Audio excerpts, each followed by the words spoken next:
The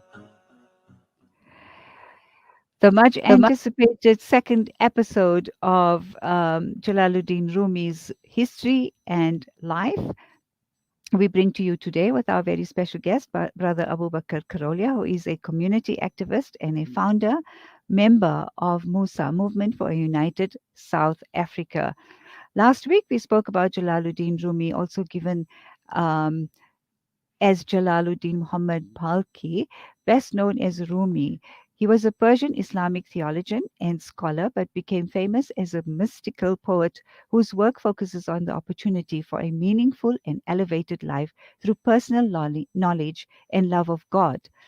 Rumi's poetry is characterized by a deep understanding of the human condition, which recognizes the grief of loss as well as the ecstatic joy of love.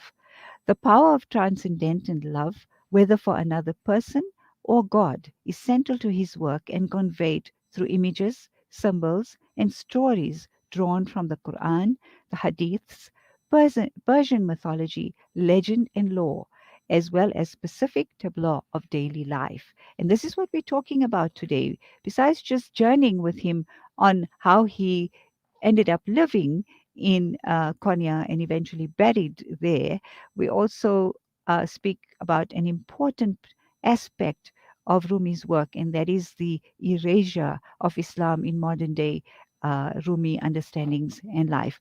To talk about this, we welcome our guest, Brother Bakr Karolia. Assalamu alaikum. Walaikum salam, Najma. I'd just like to greet you as well as your listeners. Ramadan al Mubarak. We are in the second phase, the second 10 days, which are the days of forgiveness. So may Allah subhanahu wa ta'ala forgive us. The first days was of mercy, Ameen. and the last 10 days will be protection from the fire. So we are in this amazing month. So may Allah subhanahu wa ta'ala accept our ibadat and whatever we do, and let Ameen. everybody make dua for each other in this time that is also difficult for South Africa and humanity. Thank you, Najma. Mhm. Rumi lived most of his life under the Persianate Seljuk Sultanate of Rum, where he produced his work and passed away in 1273. He was buried in Konya. So we arrive in Konya today, do we, Abu? Yes, we arrived in Konya, but before I go to Konya, I just want to talk about the erasure of Islam and what has happened in the works of Rumi, so the listeners I understand in the context of what we're talking about. The other thing is just that many people want to know why Jalaluddin Rumi. I mean, his name, as we know, as is mentioned in some of the historical books, as Muhammad bin Al Hussein Al Khatibi Al Balki Al Bakri. It's quite a long name, as you can see. Right, I And never of knew course, that. yes, and it is something to know, and you can see that the aspirations of the word Muhammad in terms of our Prophet Sallallahu Alaihi Wasallam and how they Sallallahu should Alaihi Wasallam. aspire to give these names to the younger people. The other thing is that Rumi is known as to be in an area, a geographical area. You must remember that this Byzantium were actually ruling that whole part of Anatolia first, because it was a Christian country at that time, Mm. and it was the old Roman Empire. You see, the old Roman Empire. So you get it. So in terms of fact, people have then attributed the word Rome and then to Rumi. So he's popularly Aha, known as Rumi. This is an important point so people can understand why he's called Rumi or absolutely. Maulana Rumi and Jalaluddin Rumi. Okay. Mhm. Okay, so the second point would then be about this idea of erasure.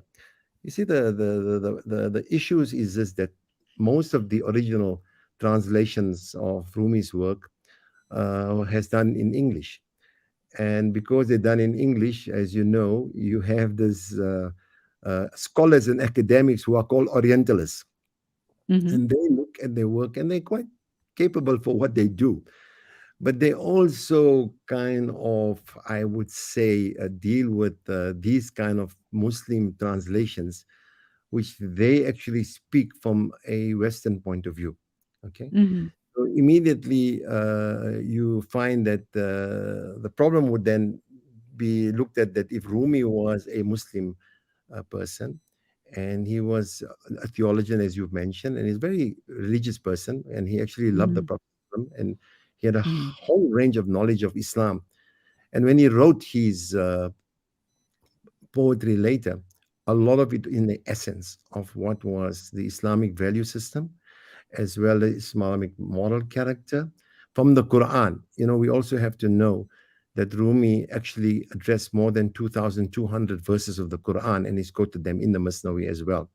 So you can see, and then he looked at many aspects of the prophetic teachings. So when you do that, so how is it now going to be related to a Westerner that's translating his works?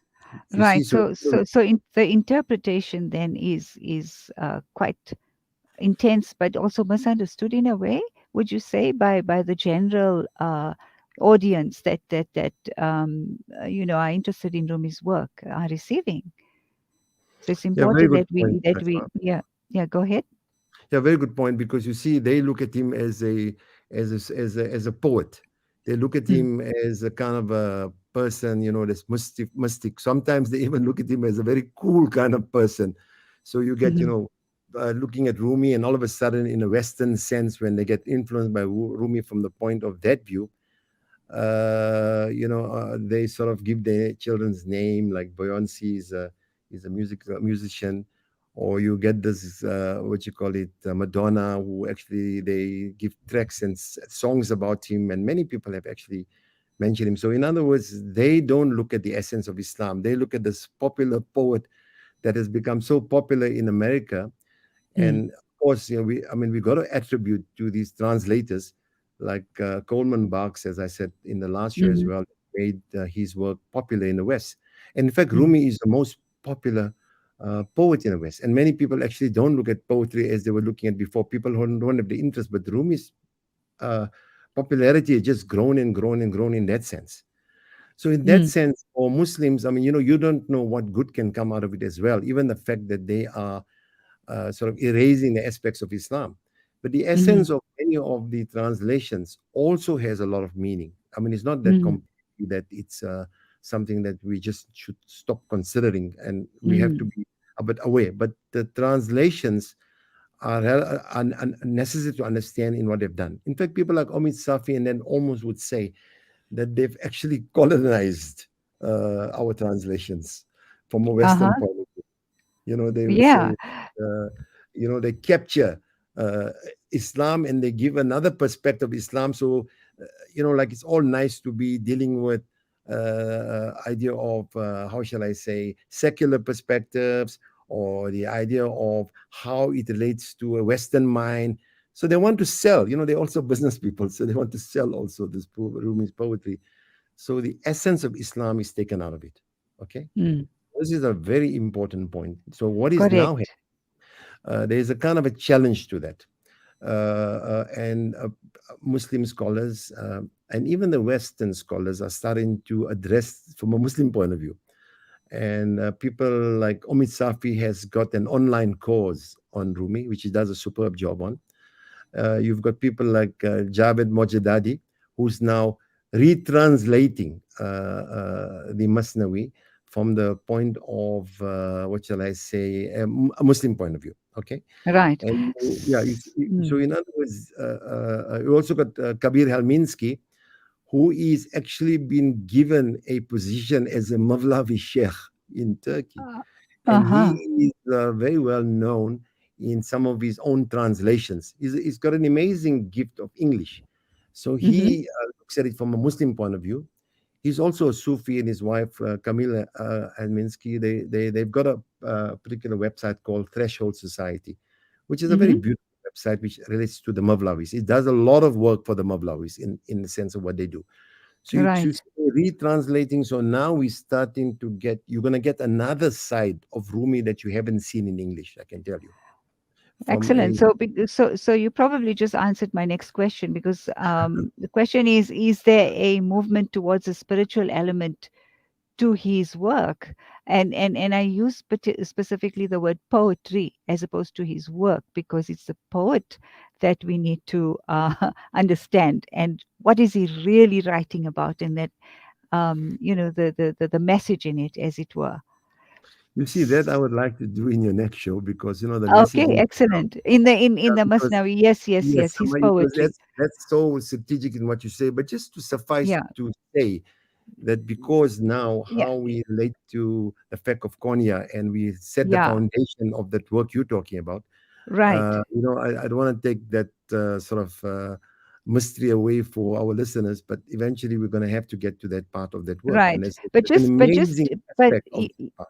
yeah, but just in the context of the first point, in terms of the erasure of Islam, Yes. you've probably answered that already in saying that there are people that are working on it, and I'd really like to know more about the Mawlavi movement. But let's move on to our next point.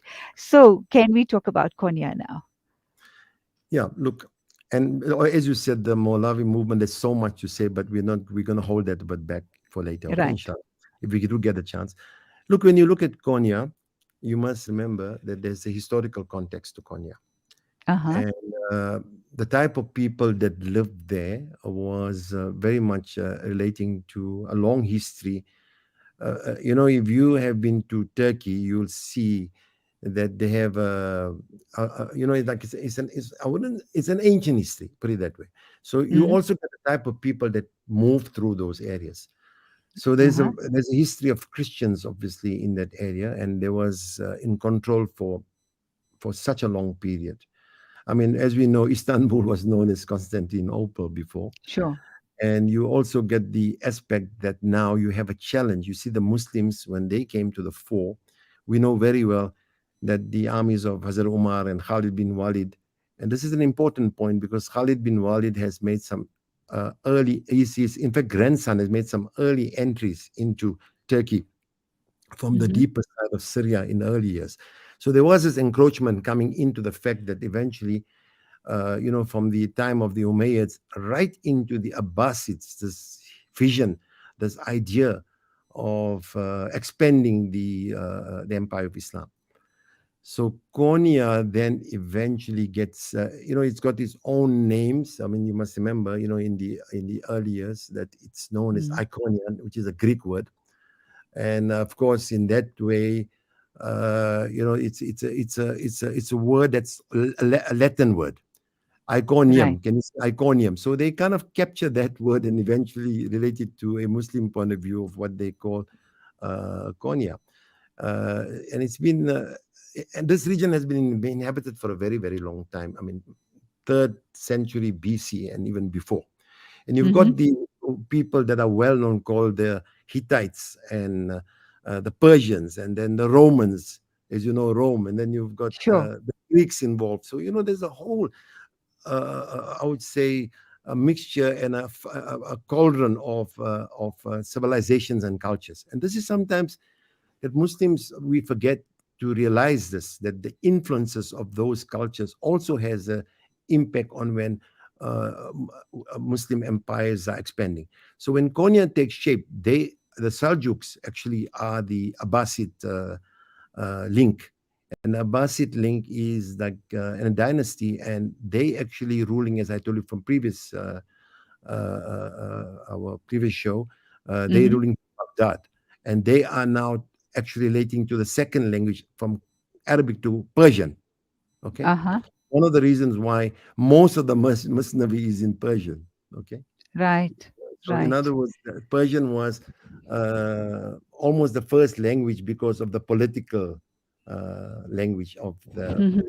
Abbasids in what it meant. So Konya is then the Seljuk capital. Okay.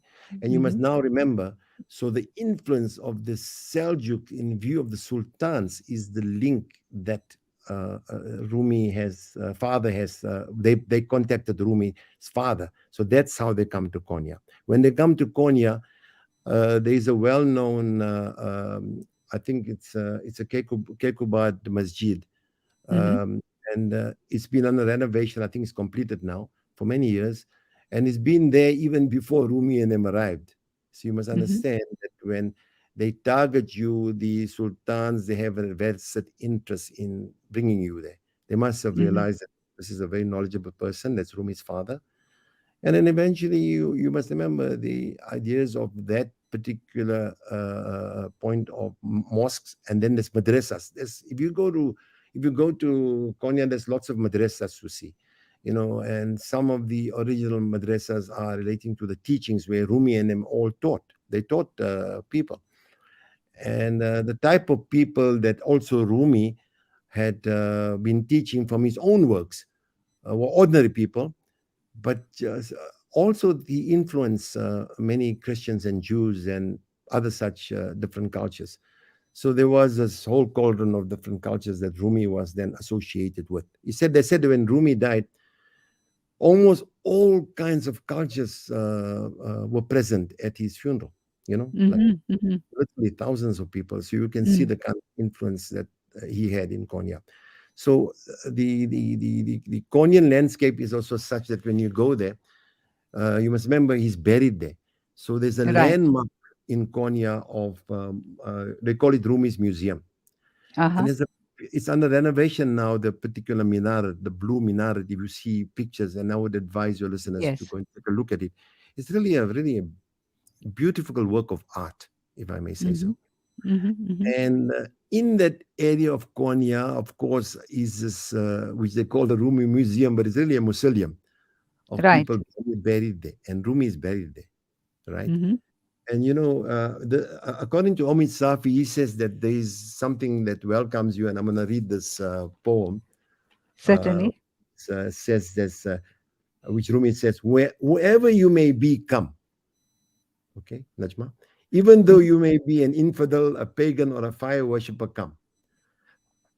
Our brotherhood, and probably meant sisterhood as well, is not one of despair.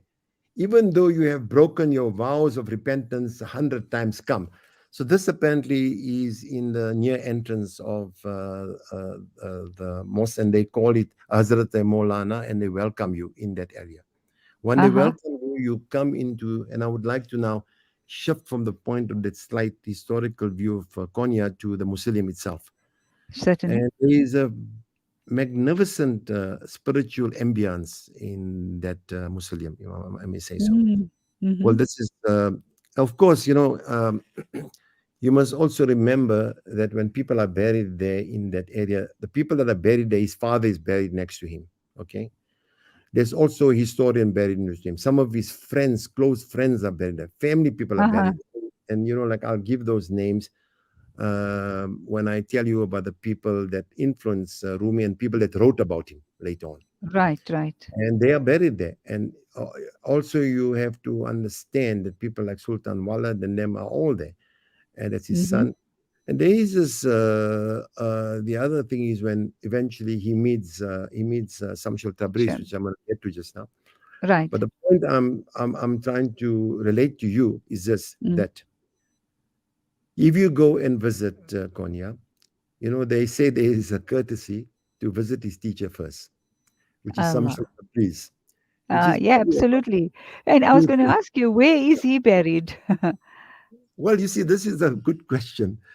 Mm. Of course, you must remember there was a whole history to the fact of what happened to Samshul Tabriz, and he was murdered actually. Mhm. And so in fact, people have got views. They say that he's buried there, but he may have been buried in Koi as well, which is in Iran.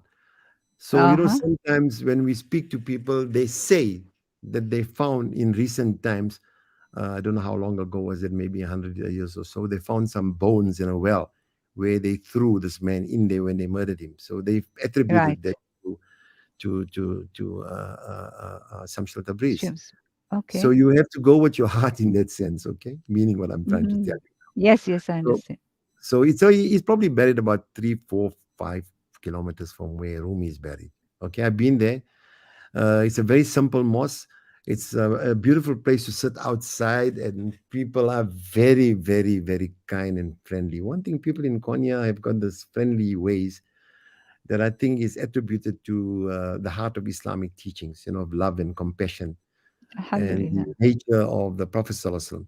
So Mm. Konya, in the essence of Shamsul Tabriz being buried there, and also some of Rumi's father's friends and teachers are also buried there, but they're not buried in the same place.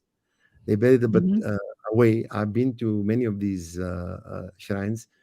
And then Mm-hmm. there's also, of course, the approach to the history of all of these people in their influence of Rumi and what has happened. And that I will talk about also in the next show to show you why and how people and who influenced him. This is important because I don't want to say that now, but I could maybe end it off maybe later on as we end. Maybe I could mention it there. The Mm. other thing with Konya is this, that as you come into the museum, they don't charge you. There's no charge. It's free of charge. Okay, Right, so right. the state runs it completely. Put it that way. Mm-hmm. Mm-hmm. Okay, you come in there and then immediately you can't miss the turquoise dome. You go inside. On the left side is the museum. On the right side is the kind of the I would say curios and people selling their wares and things like that. I mean, look, some very interesting people there also because they've been there for like decades, some of them. Yes, yes, yes. Uh, Sorry, continue. sure, sure, no. Okay. I needed to know just because we're running out of time. Yes, Rumi's meeting with Shams Tabriz. yes, that's important. You Yes. see, this is something that I think, okay, so now we obviously will have to jump a bit. And there's something very important that they talk about Rumi, and there's one of his teachers have mentioned it in his books, and he says that Rumi was a transformed Olia in a way, a person, Mm. very, very simple type of person, and he was traveling throughout West Asia, and the kind of knowledge he had, he wanted to share it. Okay, so he was asking, now who should I share this knowledge with? Now, look, I mean, in the myths and legends, I mean, look, they are, and all mythology are not lies. They are mythology that are truths as well. Okay. Right. And the legends, in terms of the fact, is also oral, and it comes back to us in what is being said. And there was a voice called out to Shams, and it said, so he said, look, I want somebody to enjoy my company and probably his knowledge. So, Mm. so they said, what will you give in return, dear Shams? He said, well, my head, he says. He said he'll give his Mhm. head.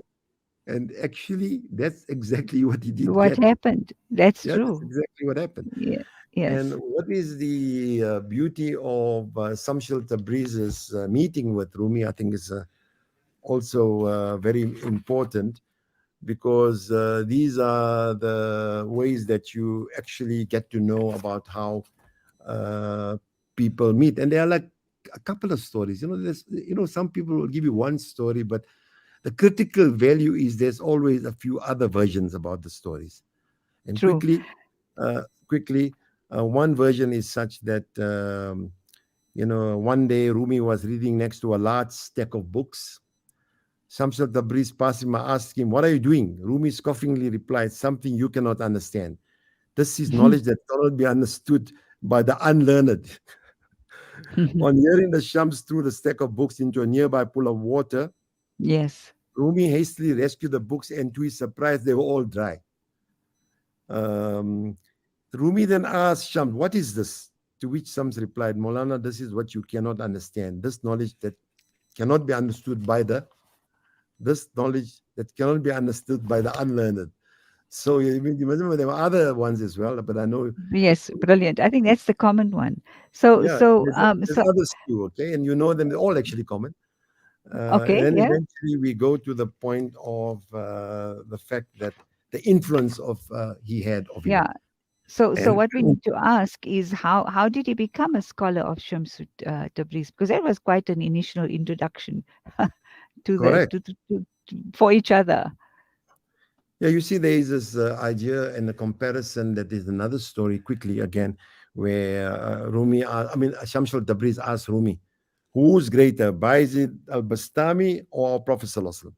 You know, Mm-hmm, mm-hmm, and he said, what a strange question. He said, the Prophet Sallallahu Alaihi Wasallam is greater than all saints, Rumi said to Shams. mm, And he said, so why is it then Muhammad said to God, I didn't know you as I should have? While Bayezid proclaimed, glory be to me, how exalted is my glory. That is, he claimed the station of God for himself. Now, you see, this is very important. So, in other words, what is they trying to say that Bayezid Bastami could only get one gulp of Allah, while our Rasul Sallallahu Alaihi Wasallam was never satisfied with Allah in all the gulps of Sallallahu all Alaihi his Wasallam. lives, Subhanallah. constantly Mm. changing to the point of his perfection. So when Right, that happened, he fell down to the ground. He said, "Yo, what kind of knowledge is this?" And then he realized, right. "Hey, this guy's going to have to be my teacher," as you asked that question. So Mm. immediately he gathered himself, he took Shams's hands, and the two of them returned to Rumi school together on foot. And now you can see that Shams became his teacher, and Rumi was now the student. Okay, I hope that answers your question. Wonderful. Indeed, indeed. And I think what it does clarify is exactly what we started off with in terms of the erasure of Islam from the poetry. And one then, it just in that small anecdote realizes that Rumi's work was about the love of the Prophet Sallallahu Alaihi Wasallam, and of Yeah, course, amazing. the and the love and the worshipping of Allah subhanahu wa ta'ala. So wonderful. Jazakallah khair, Abu. We look Thank you so forward to our third episode. It's moving too quickly. It's so much. Yeah, it interesting. moves quickly. I agree. Yes, and hopefully we will be There's so covering much. more of. Indeed, indeed. So I hope in this short time we've been able to do justice. But yes, we are very grateful Inshallah, for we hope the your. listeners enjoyed and appreciated what we are doing. Alhamdulillah. I'm sure they did. I just Jazakallah want to Abu. say this, that there is a Yes, sir. massive influence of the Prophet Sallallahu in the Quran and Rumi. So we'll touch on Yes. that in the next phase, and you will see what he even composes in his poetry about Rasulullah in the Quran. It's something just amazing. Subhanallah. That's why when you read these English translations, they don't tell you that, by the way. Okay. Indeed, indeed. Thank you so Jazakallah much. khair. We look forward to it. Assalamu Again, alaikum. Ramadan Mubarak again to your listeners, and please remember all of us in your duas. For those that are ill or whatever it is, the aged, let's be sort of aware of how we make those duas. So thank you so much for having us on your show, Najma. Thank you again. Likewise, Abu. Assalamu alaikum. Wa alaikum salam wa rahmatullahi wa barakatuhu. All right. So our 12:32:1 segment is with Kari Bashir Patel. We speak about the preservation of the Holy Quran.